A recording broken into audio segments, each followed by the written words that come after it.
I think the free exchange of information and the individual ownership of it is key to this next wave of biowearable technology.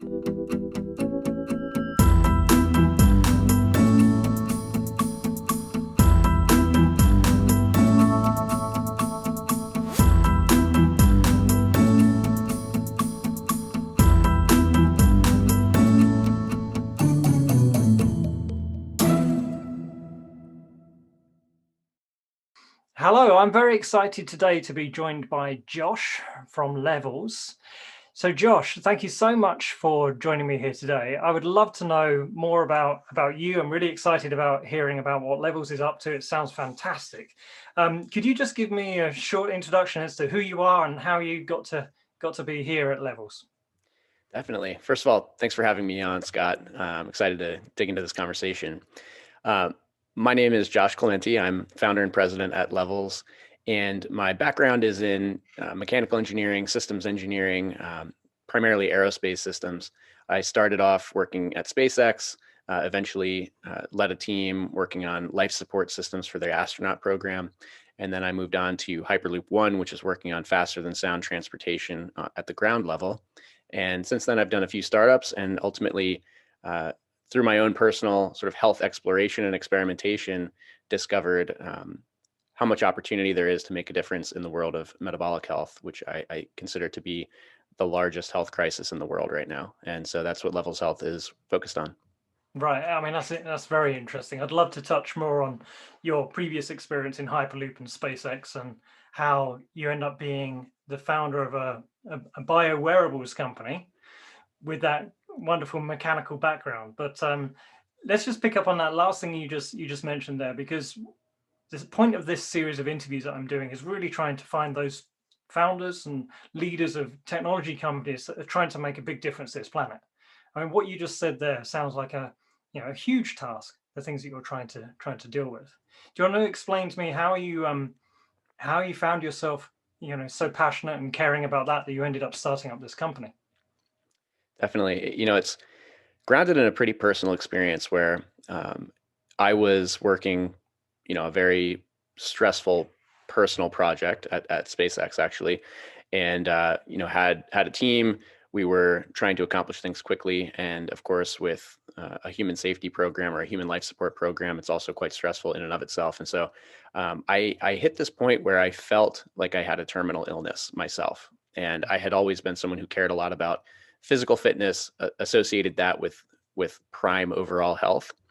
And so it didn't quite make sense to me why I would feel so poor every day. I was having these energy crashes and my mood had deteriorated over long periods of time to the point where I felt like a different person and just was dragging myself through every day.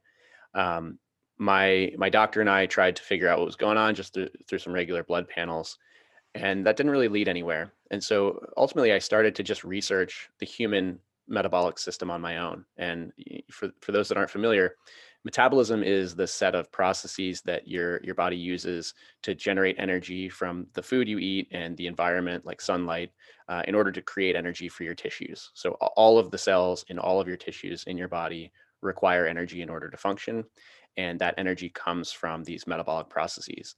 So I just wanted to understand, where is my energy coming from? Why do I not feel like, why am I so fatigued all the time despite being a fairly fit person? And that opened up a big can of worms for me. So I started to understand, the biophysical processes that have to work in order for me to feel good or to have the energy I need. And I both recognized that I didn't have any data that was telling me whether or not I was making good decisions about where my energy was coming from.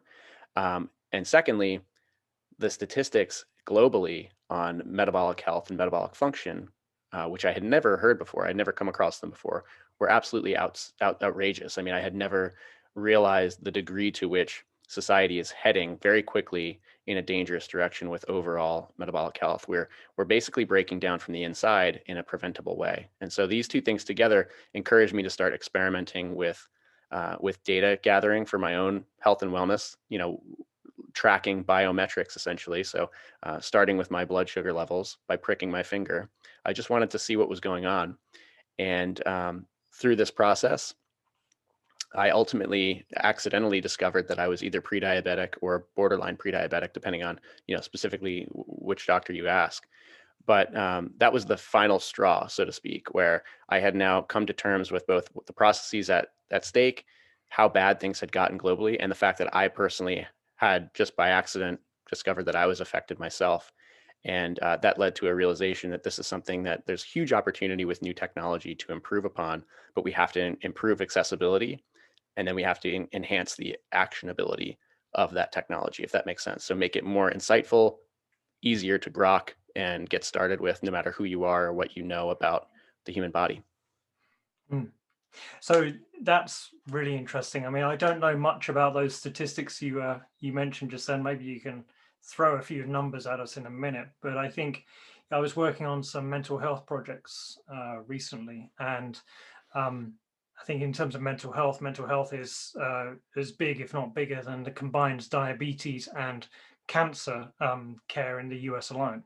So from what you're saying, though, this kind of is waiting to happen. This crisis of metabolic health is waiting to happen, and thinking on to the United Nations SDGs, number 3 is all about good health. So surely, I mean, give us some numbers, get us, help me Yeah. understand how big this is, how big this problem is.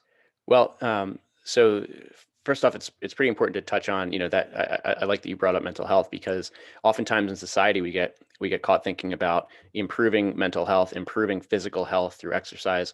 What we don't consider is how the underlying foundation of both of those is metabolic health. If your brain cannot produce the energy it needs, or if your muscles cannot access the energy they need, you cannot improve physical or mental health. So if your metabolic system is going haywire, um, you frankly just can't get healthier mentally or physically, because you're breaking down hormonal processes in your body which are necessary.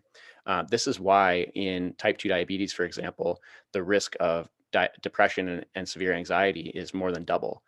This is Mm. why, specific to brain health, Alzheimer's, which is currently being taught in medical schools as type 3 diabetes, is affected by the same insulin resistance process, which is it's essentially a metabolic breakdown that affects our bodies when we are diabetic. So that's why that relationship is being sort of explored further, and it's becoming clear that these metabolic system breakdowns do affect us in ways that we call mental health deterioration or physical health deterioration, but they're all sort of part of the same thing. So some statistics, here in the United States, I'm most familiar with the stats here, and they're globally increasing at an increasing rate. So I'll give you stats here, and then I'll give you the global numbers that I am aware of. Um, the University of North Carolina in 2018 published a study that showed that 88% of American adults are metabolically unhealthy, and there are 90 million here in the United States who currently have prediabetes, meaning that they are trending quickly towards type 2 diabetes, and 84% of them don't know it, meaning they have no idea that they have a metabolic condition underlying. So this is through random testing from our Center for Disease Control. 10%, fully 10% of the population here in the US is type 2 diabetic. That number is increasing, and it's increasing among younger and younger people. So if you combine the pre-diabetic and the diabetic, you have over 30% of the population that is currently type 2 diabetic or at risk of it. And if they don't do something about it, 70% will convert to type 2 diabetes in the next 10 years. This is a large scale global epidemic that will, in financial terms, will cost the United States $600 billion by 2030. And that number is, again, increasing. Globally, there are over 500 million people with type 2 diabetes today. And again, that number is increasing at a dramatic rate, especially in developing nations where, productivity is moving to more of an information, less manual labor, more sedentary lifestyle. So we're working in an information environment, and frankly, food processing is closely associated with developing nations. So as the food supply becomes more and more processed, it becomes more energy dense. And at the same time, we're doing sort of less active work with our bodies, expending less energy. And those two things combine to create a perfect storm of metabolic dysfunction. And so, those are some high level numbers. We can jump into some deeper, but ultimately what we're seeing with COVID is that risk of negative outcomes from COVID are closely connected as well with metabolic status. So people who have type 2 diabetes are at more than twice the risk of death or severe complications from COVID So, that is not something to be ignored. It demonstrates exactly what the problem is that we have this underlying epidemic of metabolic dysfunction that we don't talk about. And it is essentially taking away our resilience against other potential attacks, whether viral or autoimmune or what have you. And so it's important that we recognize that this is the collision of two pandemics. And if we can increase metabolic health, we can very likely improve resilience from the next viral attack that we may see. Hmm. No, that's very, very important to understand that. Those numbers are eye-opening.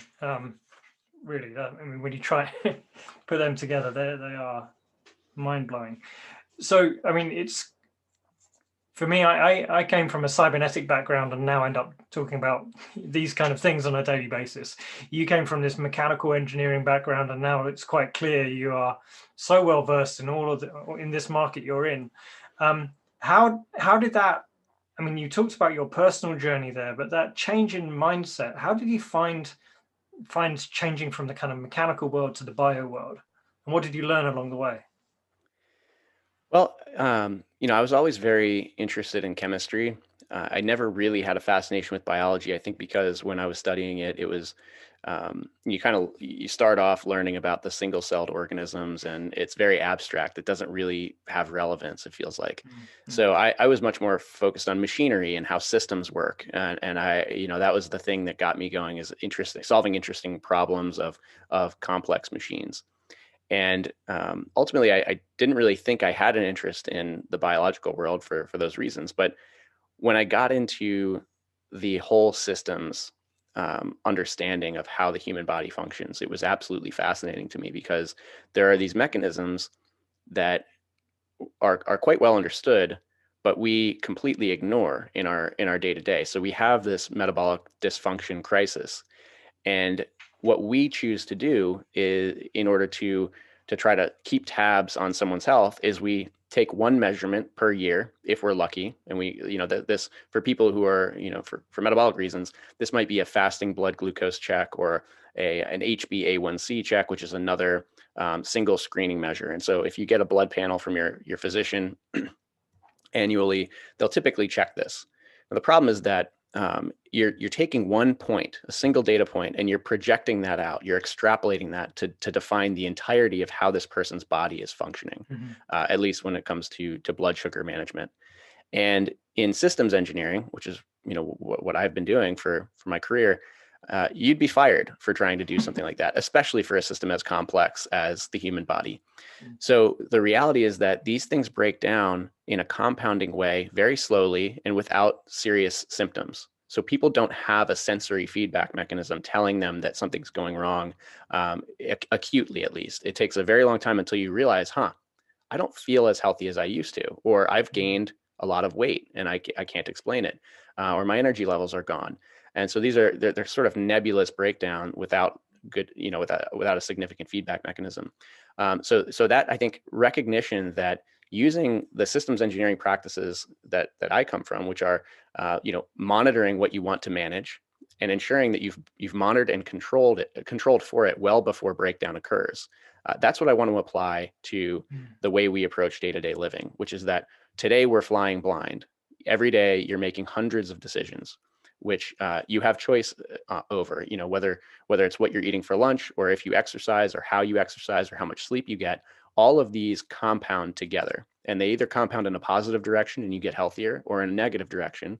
But without a feedback loop, you don't really know. Most of us are making these decisions based on emotion. It's I like the taste of that food, or my mother always made it for me when I was growing up, or I read about it on the internet. Well, that's not sufficient in today's world, where we have such a processed food supply, and we have to be conscientious and aware of the effects, especially over time.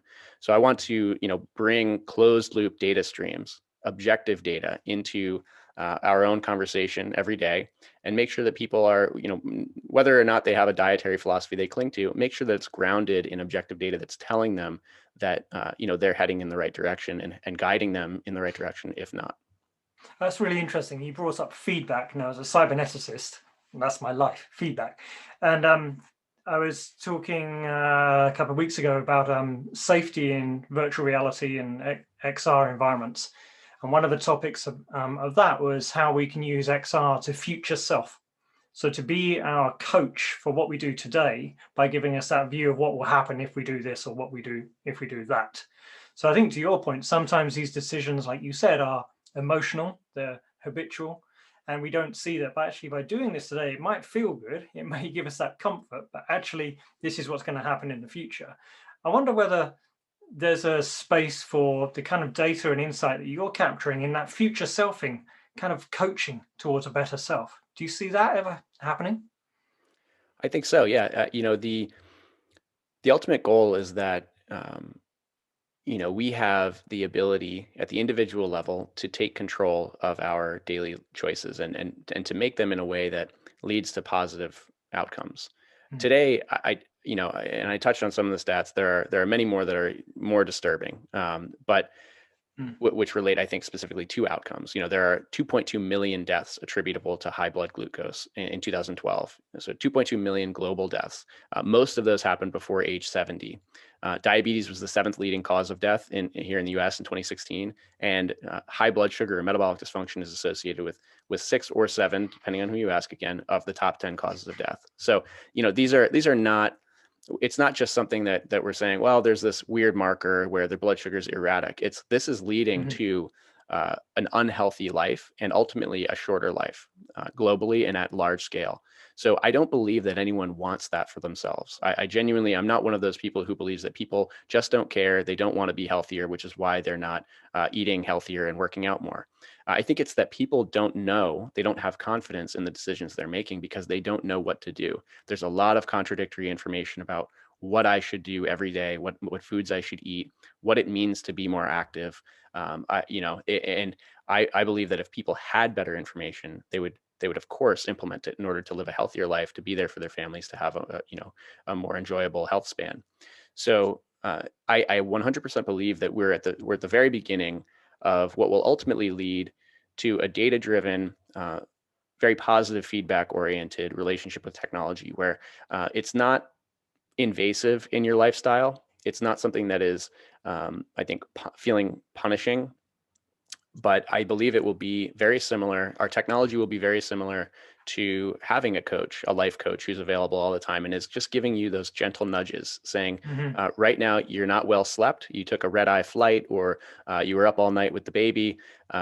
You should avoid these foods and stick to something more like this. And that's based on a personal calibration to how your body functions. And those simple nudges are what I think will be the difference between compounding, again, over decades in a negative direction and compounding very slightly in a positive direction, which is, over decades, a very large delta in health. Oh, well, so we've talked a lot about the why and why you're doing this, the purpose, the outcome, all of those fantastic things. But as well as purpose in the title, we've got tech. So why don't we talk about the tech? Tell me what is it and how does it work?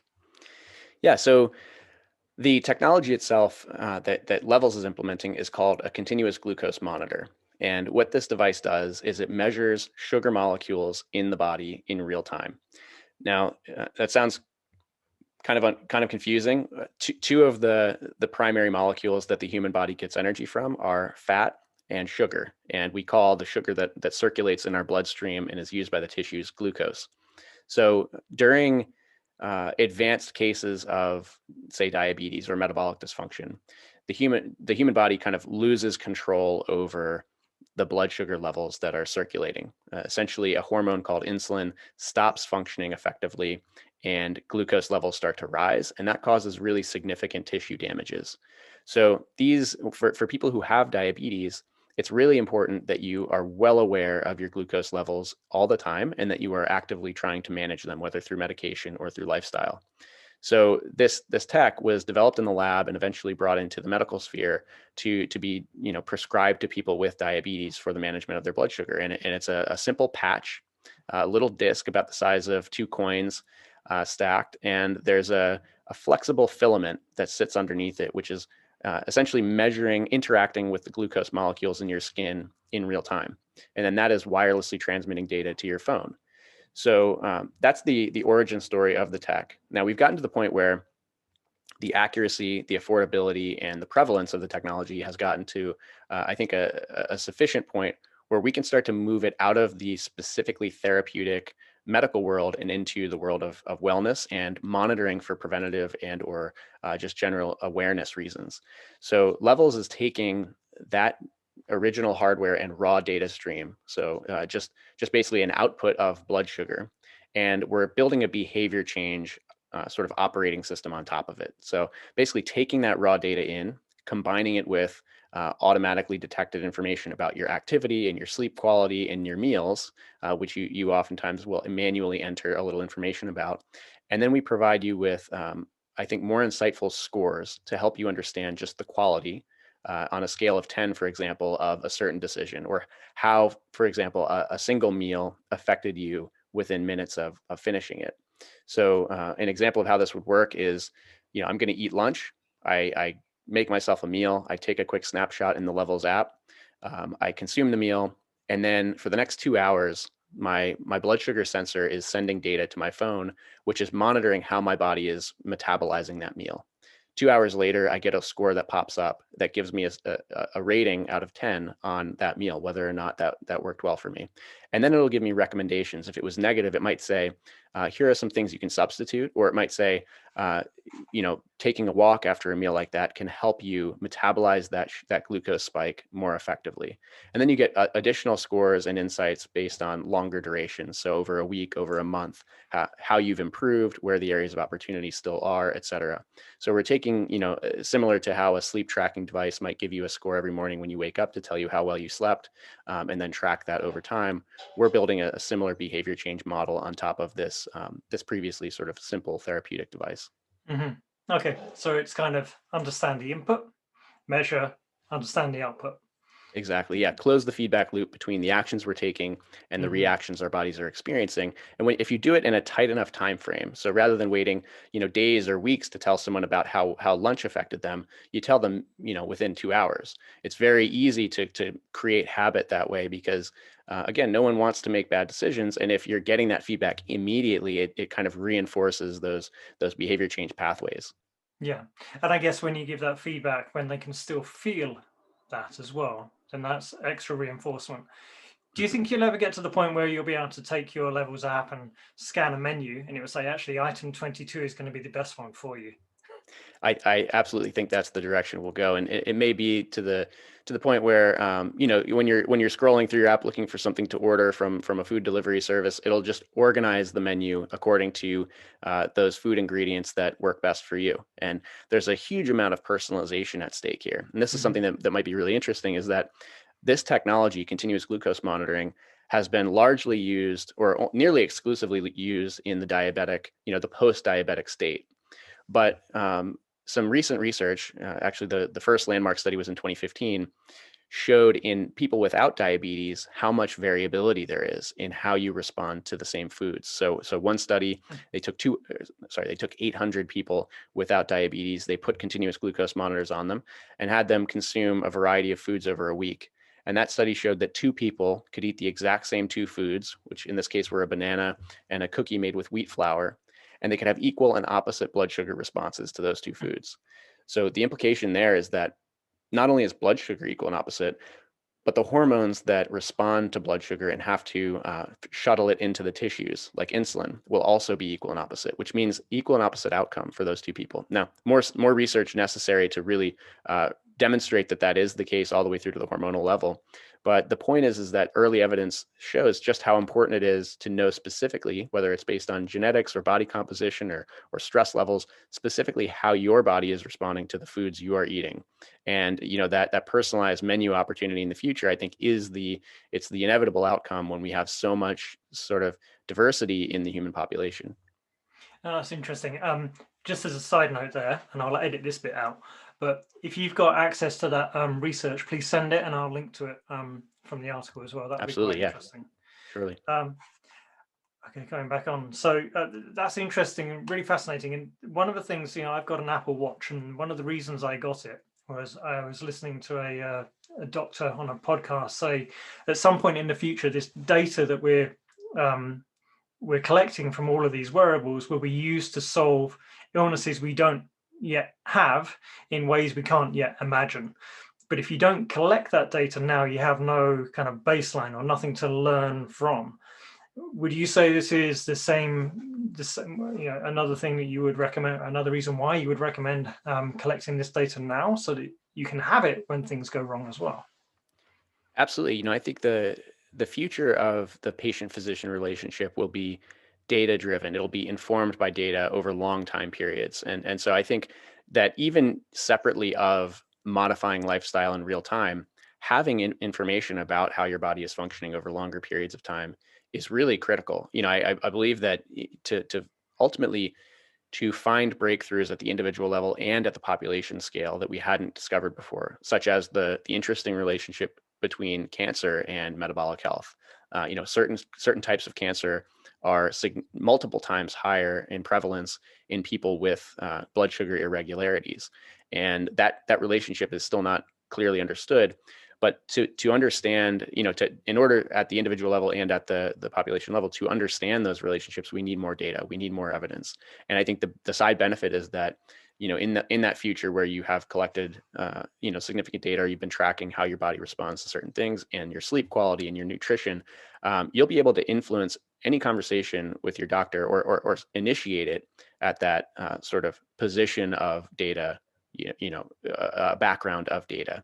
So I can just imagine, today I walk into a new physician's office because I've moved across the country, and they don't have any information about me. None of my medical records tend to transfer. Mm-hmm. Most people don't take their medical records with them, and so we're starting from scratch. They don't know anything about me. They ask a few questions. I may forget what my decisions were 5 years ago. Well, if we have this sort of portfolio of data, and of course we need to be cautious about privacy and about how this is used in terms of the implications that a lot of people will be concerned about. But if we do this effectively, we can improve the individual care, and I think maximize the effectiveness of our medical system as well. Wow. So having a bit of a kind of a look back and a look forward here, in the last 12, 24 months, what kind of changes have you seen that have both been challenges for you and the company, but also positive? And then what do you see happening in the next couple of years? And what do you need to change in order to make this what you envision it to be? Well, a few challenges have been, of course, the world is going through a very tough time right now with COVID, and just the implications to society have been significant. And it's been a tough time to start a business, frankly, and we've been very lucky in that we're focused in an area that is top of mind right now, which is health and wellness. And what happened is, we're starting a business here in the United States. There are prescription requirements for these CGM devices, meaning all of them require a physician's order in order to gain access to. That becomes complicated, and of course, there is an increasing amount of technology being used in the practice of medicine. This is telehealth or telemedicine practice, but the ability to just communicate with a physician without having to be there in person. It's heavily regulated here in the U.S., and it has historically been quite complicated for a physician to launch their own telehealth practice. There are a lot of Mhm. regulations. It's not entirely clear. Now, one of the beneficial byproducts of COVID is that it became obvious that people needed to be able to access remote care from a physician without exposing themselves or the other in person. And so telehealth overnight transformed here in the United States, sort of as a a positive byproduct of a very unfortunate situation. And that has really benefited Levels because, and I think just society generally, telehealth needs to be the standard of care in the future when we have high quality data streams available to us. We can exchange information around the world. There's no reason that we should have to be co-located for someone to give us medical insight. So I think the telehealth transformation has been really a positive change. And I think we're also seeing kind of a revolution happening in data availability about ourselves, and this biowearable wave, bringing more data into the conversation about our own health and wellness, and for future analytes. It's really important that we reconsider many of the, I think, regulatory assumptions that were made a long time ago prior to this sort of device and data availability. So we have to kind of push our medical system, our regulatory system, our data privacy systems into the 21st century, and make it possible for people to access information about themselves, to own that information entirely, control where it goes and to whom, and then leverage it, use it in an effective way. We have to allow big data systems to be able to help us interpret this, because it's really challenging for an individual to know what to do with millions of lines of data points, but some simple software can assist them. So I think looking out, say 5 years, I believe that we will solve these challenges. It's become clear that this is a clear and present danger, and people need to be empowered to make better decisions and be healthier on their own. You can't leave that in the hands of someone's doctor. It's up to the individual to make better choices. So looking ahead, I believe we'll see a system that is much more, and I say this tenuously, but let's say it's much closer to, kind of an optimal financial model where you are using your health data every day to make positive, educated decisions about, based on your goals. And you are able to project into the future and know the track, or with high confidence, know the track that you are on in terms of your own health and trending in the right direction. And if you need help, you can get the access to an expert whose perspectives will be based on the data that you have gathered about your specific situation rather than a population average. I think the free exchange of information and the individual ownership of it is key to this next wave of biowearable technology. So I had a couple of conversations recently with some regulators, people involved in regulation in the medical arena, and one of them was saying that one of the challenges with this wave of health tech and med tech and telemedicine is you have a lot of startups coming into the medical environment with no understanding of the rigor of the medical device regulation requirements. And there's a big discussion about what's known as intended use. So what do you intend this use for, and how could it maybe be used for unintended outcomes? So what do you think about that? Are there a lot of startups there who are coming into the market and not aware of the regulations and requirements, and how could we deal with that moving forward to the greater good? Yeah, it's a really good question. A prime example is continuous glucose monitoring. It was developed with the intended use being for people with diabetes to manage acutely their high glucose levels, high and low. And so that's a very high risk population. It's important that the device works exceptionally well, because if somebody is to meter in the wrong amount of medication based on faulty numbers, it could be a catastrophic situation for that person. Now, if you look at the other use case, which is the one that Levels focuses on, where that data is only used as information, awareness. It's helping the individual understand the effects of, the lunch that they're eating, or the quality of a walk, or better sleep. It's a much lower risk scenario, because there's no medication, there's no acute risk to the individual.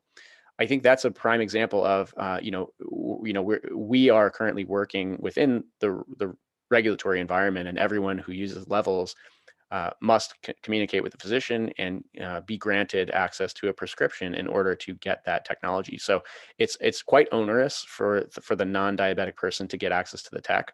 And I think we need to kind of be just be very open to the possibility that technologies that were developed for a higher risk population should be useful for a lower risk population without the same regulatory burden, if that makes sense. And there may be some simple tweaks that have to be made, such as, if a device were made available based on the same technology without a prescription, it should not be available to someone with diabetes, just to ensure that we don't, create something that is sort of at a higher risk of failure that could have life-threatening complications for someone with diabetes if they were to use it for medication management. So certainly being aware of the bidirectional risks, but I think opening up the opportunity for innovation. And the reason I say that is because, I genuinely believe that better information at the population level is key to pushing ahead our understanding of how metabolic health, or and this applies to basically many industries, but